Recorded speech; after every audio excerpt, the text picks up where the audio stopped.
Hola, buenas tardes. Hoy vamos a charlar un poco sobre impunidad, fiscalías y redes de macrocriminalidad. Me hubiera encantado estar con ustedes. Lamentablemente un accidente me lo impide, pero bueno, les dejamos un poco aquí algunas charlas. Vamos a dar también algunas gráficas y pues seguramente quedaremos en contacto para resolver cualquier duda que haya más adelante. En particular vamos a tratar de identificar primero el problema de la impunidad con algunos datos, luego vamos a mirar como segundo punto cómo se relaciona esto con las fiscalías y luego cómo se relaciona esto con las redes de macrocriminalidad. Y para entrar a hablar sobre todo en particular en materia de impunidad, algo que me interesa es charlar de un punto que yo he desarrollado últimamente que se llama la democracia a la mexicana. Como ustedes saben, bueno, México en principio es una democracia. Si nosotros lo analizáramos específicamente a partir de lo que dice la Constitución, pues viviríamos en un mundo de ensueño, políticamente hablando, que lamentablemente no es ese el México que nosotros tenemos. La democracia a la mexicana se encuentra establecida por 5 procesos, o se encuentra caracterizada específicamente por 5 procesos: el clientelismo, la negación, la simulación, la corrupción y la impunidad. Voy a repetirlos porque es muy importante que ustedes los tengan en mente, ¿no? La democracia a la mexicana tiene 5 procesos: el clientelismo, la negación, la simulación, la corrupción y la impunidad. Y no voy a desarrollar cada uno de ellos, no me interesa que conozcan lo que significa la democracia a la mexicana en su totalidad, pero sí me interesa que conozcan al menos uno de ellos, que es la simulación. En este momento estamos viendo justamente un cuadro que nos permite identificar cuáles son esos 5 procesos y cómo la dinámica que se da sobre todo en el proceso en la interacción de cada uno de ellos es lo que constituye esa democracia a la mexicana. Pero nos vamos a meter específicamente en la simulación. Y el problema de la simulación me interesa en específico uno en particular. El lío que tenemos cuando creamos un órgano, que en principio es un órgano constitucionalmente autónomo, es decir, tenemos un órgano que tiene autonomía de jure, pero lo que suele hacer nuestra clase política para simular esa autonomía es nombrar a una persona que es un incondicional. Y en la medida que nombras a un incondicional al frente de ese órgano que en principio tiene autonomía de jure, pues la pierde de facto, ¿no? Porque el incondicional en realidad a quien le va a rendir cuentas es a la persona en específico que lo nombró. Entonces ahí lo que tenemos es una simulación, la simulación de un órgano que en principio tendría que ser autónomo. Se podrán imaginar desde ya que ese es el principal problema que tenemos precisamente con las fiscalías. El lío que tenemos con las procuradurías es que jurídicamente durante mucho tiempo fueron parte de los órganos de la administración pública centralizada. En consecuencia tendríamos un nombramiento directo, pero lo que intentamos ahora con la reforma constitucional que se llevó a cabo y este largo proceso para pasar de la Procuraduría a generar ahora la Fiscalía Nacional, era, entre otras cosas, pues sí dotarla de capacidades técnicas, dotarla también de mucho más presupuesto, pero especialmente dotarla de autonomía política. Lamentablemente esto no sucedió. Y esto no sucedió porque nuestra clase política o nuestra democracia a la mexicana tiene justamente este proceso de simulación, ¿no? Este proceso de simulación de nombrar incondicionales. Se nombran incondicionales en distintos órganos, ¿eh? Yo pienso ahora en la Fiscalía porque es muy importante para el tema que nosotros estamos trabajando y para relacionarlo con la impunidad, pero no sucede únicamente con las fiscalías. Lo podemos encontrar en varios ejemplos de ministros y ministras nombrados para la Suprema Corte, en algunos ombudsman que se nombraron en el pasado frente a la Comisión Nacional de Derechos Humanos, y a nivel local, con el férreo control que tienen muchas veces nuestros gobernadores, pues esto sucede sistemáticamente, ¿no? El gran problema de esta simulación del nombramiento de incondicionales es que lo que perdemos es el Estado de Derecho. Obviamente lo que no tenemos es una lógica de pesos y contrapesos, lo que no tenemos es una posibilidad de limitar las decisiones gubernamentales, y en esa medida pues, lo que perdemos es el Estado de Derecho. Por eso es tan importante la simulación. Ahora, este proceso de simulación en particular en las fiscalías, lo que yo acabo de retratar, ¿no? La pérdida de la autonomía política sucede de arriba hacia abajo. Pero tenemos otro proceso que es distinto, es un proceso que nosotros miramos de abajo hacia arriba, también eso lo pueden ver en el diagrama que estamos presentando en este momento. Y en ese proceso de abajo hacia arriba lo que tenemos es una captura. Nosotros a estos elementos, a esa pérdida de la autonomía política de la fiscalía le llamamos captura estatal. Cuando lo que tenemos es el nombramiento de incondicionales, la captura se da por la clase política. Pero puede suceder que esa captura se dé por los propios servidores públicos, y esto seguramente les va a hacer el sentido de inmediato, porque algo que nosotros vemos sistemáticamente en nuestro sistema de justicia, tanto en las fiscalías, pero también en las policías, es que esos sistemas son capturados por los propios servidores públicos, y en lugar de tener el objetivo principal, de cumplir con su objetivo principal, que es el de pues, administrar precisamente justicia, tener una buena política de seguridad, se convierte en realidad en una herramienta para obtener ganancias para los propios servidores públicos, para los propios operadores de justicia. Cuando nosotros sabemos perfectamente que ya hay tarifas, todas las personas que se dedican al derecho penal saben que prácticamente hay tarifas, obviamente informales, no es que estén establecidas en algún lugar. Entonces, dependiendo de quién te detiene, de en qué momento te detiene, de si ya avisaron o no de la detención, de si llegas al Ministerio Público, de si te sembraron alguna cosa o te detuvieron con alguna cantidad de droga, pues obviamente ahí vas a tener una tarifa distinta para que puedas lograr tu libertad, ¿no? Que puede empezar desde los, no sé, 2.500, 3.000 pesos cuando te detiene un policía administrativo, pero que va subiendo y puede llegar hasta los 50, 60.000 pesos si llegas, por ejemplo, al Ministerio Público. Y así como ahí todo cuesta, ¿no? Efectivamente en el sistema de justicia todo se encuentra abiertamente tasado, todo tiene un costo, incluyendo, por ejemplo, cosas como los dictámenes periciales, en fin. Más allá del detalle del tasado, lo que quiero que quede en sus mentes es esto que decía hace un rato. Lo que tenemos ahí es una captura del sistema de justicia. Lo que tenemos es una captura del sistema de justicia por los propios operadores de justicia. El sistema de justicia deja de operar para su objetivo principal, que es justamente pues, administrar la justicia e investigar, y empieza a operar única y exclusivamente para obtener pues, ventajas para los propios operadores de justicia. Entonces tenemos un proceso de captura desde arriba, cuando lo que tenemos es el nombramiento de incondicionales, pero también tenemos un proceso de captura desde abajo, cuando lo que tenemos es pues, la captura del órgano directamente por los servidores públicos para obtener tasas de ganancia. Se podrán imaginar que ahí lo que tenemos son dos relaciones distintas, y el problema es cómo rompemos esas dos relaciones. Ese es el gran desafío que nosotros teníamos, digamos, en las manos cuando estábamos pensando cómo vamos a pasar de las actuales procuradurías, tanto la nacional como las locales, a la construcción de la Fiscalía Nacional, pero sobre todo también a la construcción de las 32 fiscalías locales que tienen exactamente el mismo problema. El mismo problema de captura por el gobernador, el mismo problema de captura por parte de los operadores. En nuestras mentes pasaron cosas como, por ejemplo, hay que correrlos a todos, ¿no? Porque es muy difícil pensar justamente cómo vas a modificar esa cultura organizacional de la corrupción.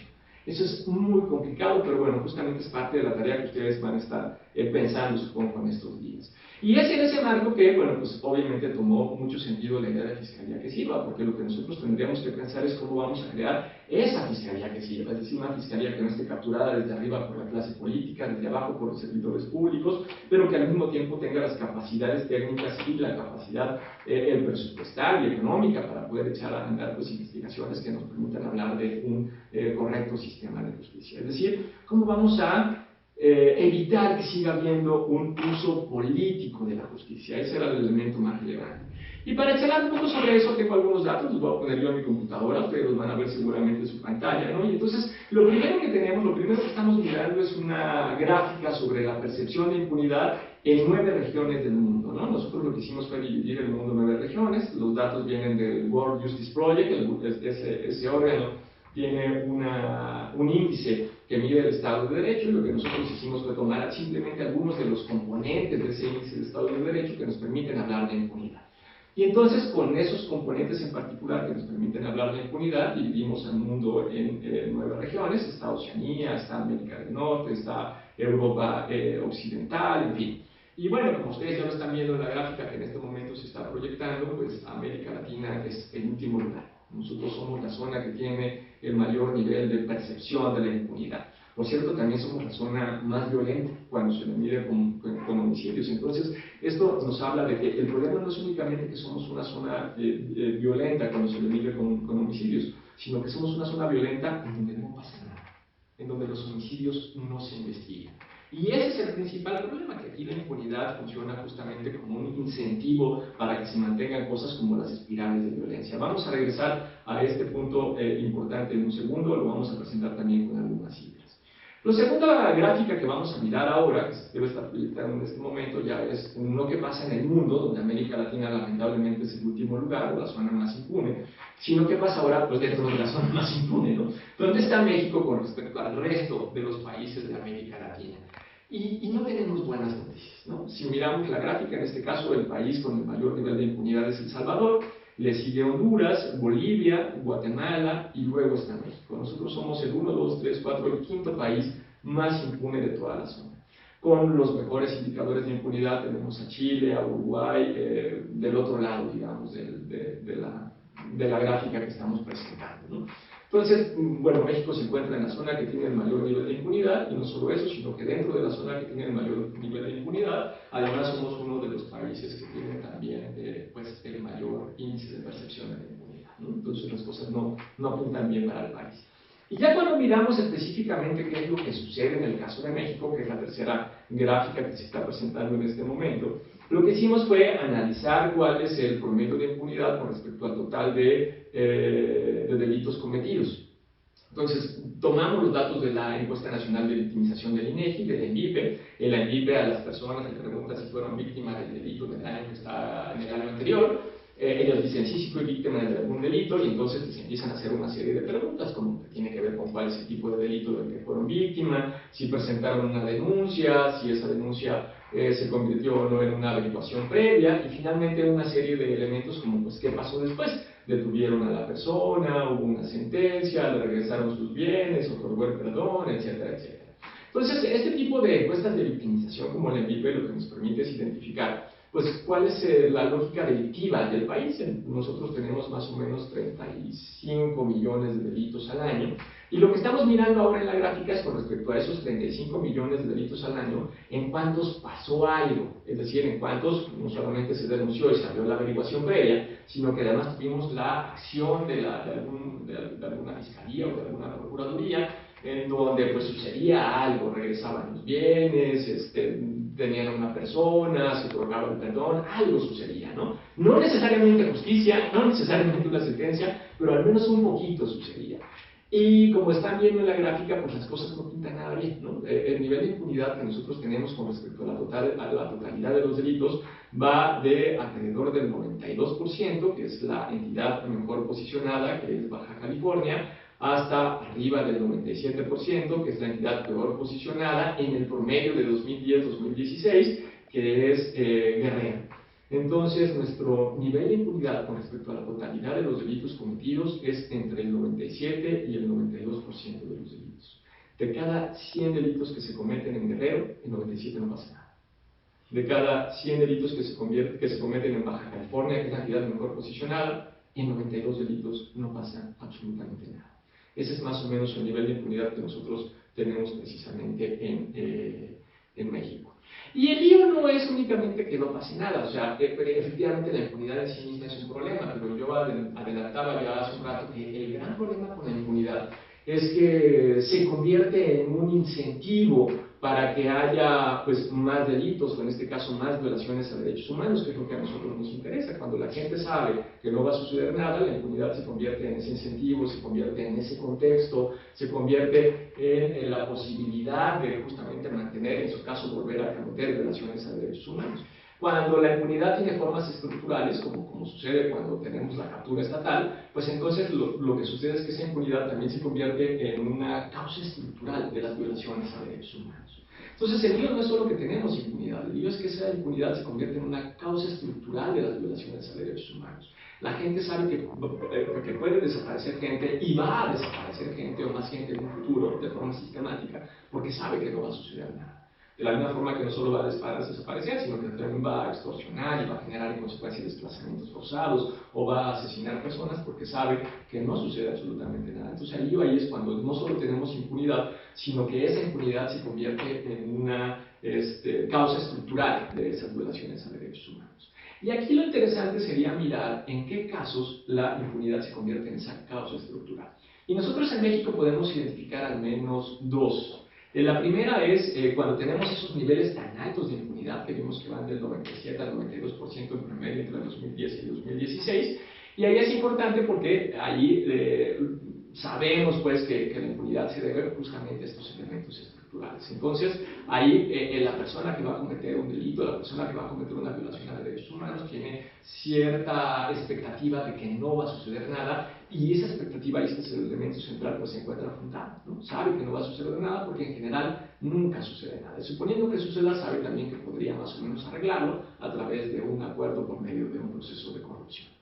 Pero el segundo punto, que es el que a mí me interesa enfatizar un poco más, y aquí es donde vamos a meter el último de los conceptos relevantes, no solamente la impunidad, no solamente el problema de las fiscalías, sino también las redes de macrocriminalidad. El segundo caso en el que se tiene certeza de que no va a suceder nada es cuando la persona que viola derechos humanos pertenece a una red de macrocriminalidad. Vamos a explicar un poco qué significa o qué es una red de macrocriminalidad. Una red de macrocriminalidad es pues precisamente una red conformada por diversos nodos a partir de tres estructuras, que es una estructura empresarial, una estructura criminal directamente y una estructura política. Y lamentablemente, bueno, lo que tenemos cuando tenemos una red de macrocriminalidad es pues que se cometen distintos tipos de delitos, muy probablemente en más de una entidad federativa, incluso muchas veces en más de un país, y se hace a través de una banda, pero de una banda muy compleja porque funciona precisamente en términos de red, entonces desarticularla no es tan sencillo.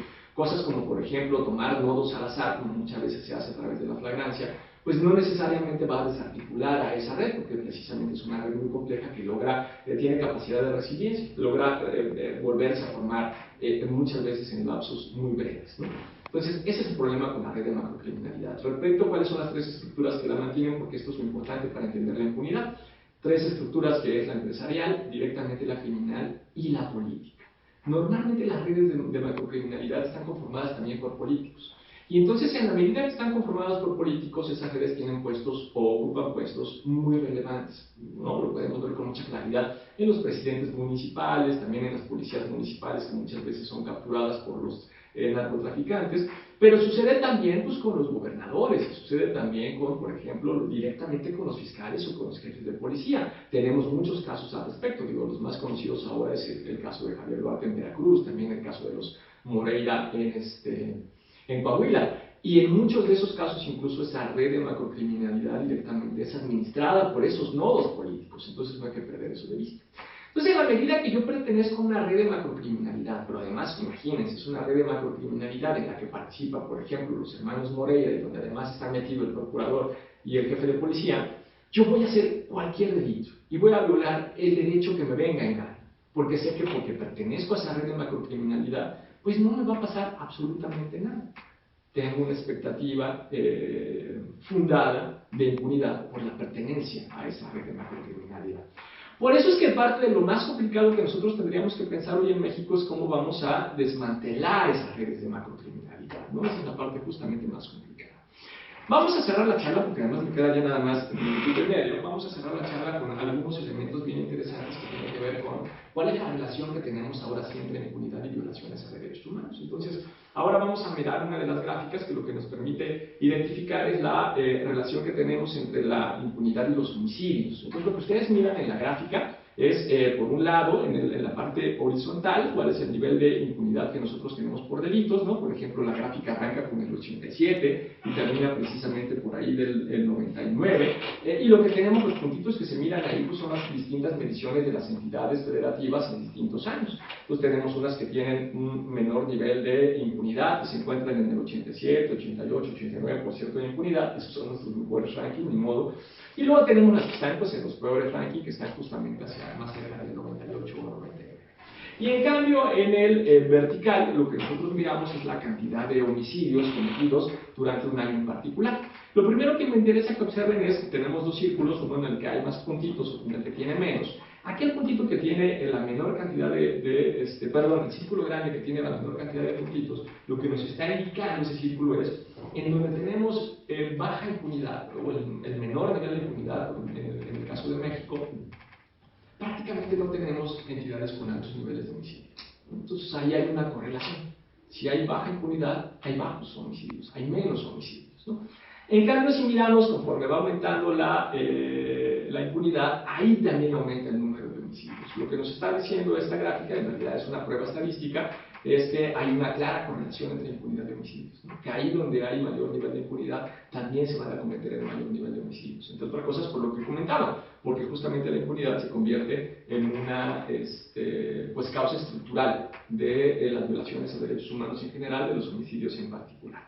Pero veamos la siguiente gráfica, porque esto no solamente sucede en los homicidios, sino que pasa también en el caso de la desaparición, ¿no? Lo que nosotros estamos mirando ahora es lo mismo, ¿no? En el horizontal estamos mirando la impunidad por delitos, por eso vamos del 90 al 100%, y en el vertical estamos mirando los hogares que tienen víctimas de desaparición, de acuerdo con la encuesta de la INVIPE y del INEGI, y encontramos exactamente lo mismo, en donde tenemos el menor nivel de impunidad con respecto a México, lo que tenemos es un menor nivel de desaparecidos. Es decir, la impunidad no únicamente incrementa la cantidad de personas asesinadas, la impunidad también incrementa la capacidad, más bien el número de personas desaparecidas. El caso de Jalisco es bien interesante si lo miran ahí, porque Jalisco en el 2012 tuvo un 97.5% de impunidad, es el que se mira hasta arriba, y en ese año, en el 2012, con ese 97.5 tuvo 9.626 hogares que dicen tener al menos un desaparecido únicamente en ese año. En cambio, 2 años después, en 2014, que logró bajar un poquito su impunidad, la bajó de 97.5 a 93.3, también logró disminuir la cantidad de personas desaparecidas, que bajó de 9.600 a 2.360. Entonces ahí vemos con mucha claridad en el caso de Jalisco, como cuando disminuyes la impunidad, como cuando tienes un mejor combate al crimen, también disminuyes las personas desaparecidas. Y el tercer caso que quiero que veamos es el caso de las personas desplazadas, que sucede exactamente lo mismo. Aquí el desplazamiento lo vimos a través de la INVIPE, ¿no? La INVIPE te dice las personas que fueron desplazadas internamente, específicamente por la violencia. Y la otra cosa que tenemos ahí es la impunidad medida a partir de una tasa de sentencia, porque nosotros de sentencias de homicidio en particular. Lo que nosotros tomamos ahí como punto de partida es cuántas sentencias se dictaron en un año con respecto a cada 100 homicidios. La expectativa, lo esperado es que si tienes 100 homicidios se dicten 100 sentencias, entonces tienes un récord buenísimo, ¿no? De investigación, de detener a las personas y además de sentenciarlas. El peor de los casos es cuando se dan 100 homicidios y no se dicta ni una sentencia, ahí puedes estar en el peor de los mundos porque entonces tienes un alto nivel de impunidad. Y lo que miramos en la gráfica es exactamente lo mismo, ¿no? Ahí donde tienes muy poquitas sentencias, tienes la mayor cantidad de personas desplazadas, ¿no? Es el caso, por ejemplo, otra vez de Jalisco, pero ahora en el 2010, en donde tuvo 25 sentencias por cada 100 homicidios y tiene 112.869 personas desplazadas. Y en cambio, aquellas entidades federativas que tienen una mayor cantidad de sentencias, que se encuentran más cerca de 80 sentencias por cada 100 homicidios, es decir, llegan a un nivel de impunidad menor, pues prácticamente no tienen desplazados, ¿no? Es lo que nosotros estamos mirando precisamente en esa gráfica. Entonces voy a cerrar por aquí porque ya son los 20 minutos, se me quedaron unas cosas en el tintero que quería charlar sobre derechos económicos y sociales.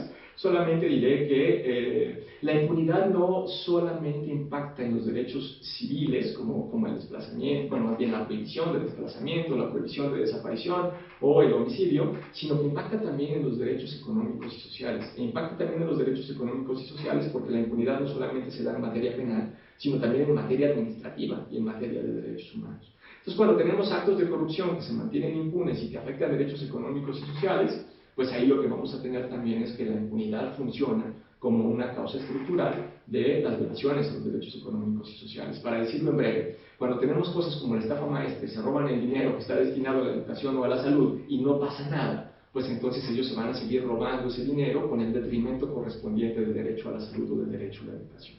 No solamente se afectan las vidas, no solamente se afecta el desplazamiento o la desaparición de las personas, se afectan también a los derechos económicos y sociales. Y pues fue un placer y ojalá podamos ahora sí vernos en una próxima ocasión. Si queda alguna duda, pues la intentaremos resolver. Gracias. Aquí es cuando es como arriba en la red del